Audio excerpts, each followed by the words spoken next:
Hi friends. ஆக்சுவலாக நம்ம ஒரு ஜூம் லிங்க் வந்து யாருக்காவது ஷேர் பண்ணோம். ஒரு ஜூம் மீட்டிங் பற்றி இந்த லிங்க் வந்து சப்போஸ் எக்ஸாம்பிளுக்கு நம்ம ஷேர் பண்ண போகிறோம்னு வைங்க.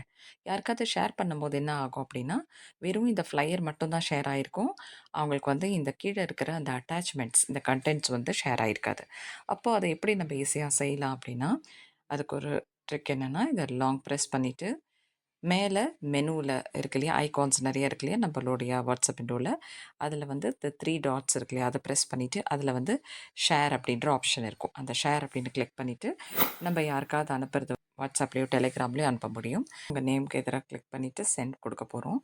அதுக்கு முன்னாடி பார்த்திங்கன்னா இந்த அட்டாச்மெண்ட் இங்கே கீழே வருது இல்லையா, இதில் நம்ம ஏதாவது சேஞ்சஸ் கொண்டு வரணும், டேட் மாற்ற போகிறோம், டைம் மாற்ற போகிறோம், டாபிக் இல்லை வேறு ஏதாவது எக்ஸ்ட்ரா கண்டென்ட்ஸ் ஆட் பண்ண போகிறோம், டிலீட் பண்ண போகிறோம் அப்படின்னாலும் அந்த எடிட்டிங்கும் இங்கே நம்மளால் பண்ணிக்க முடியும்.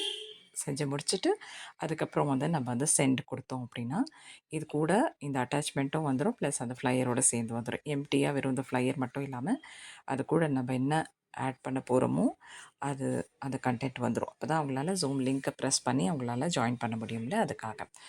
தேங்க்யூ.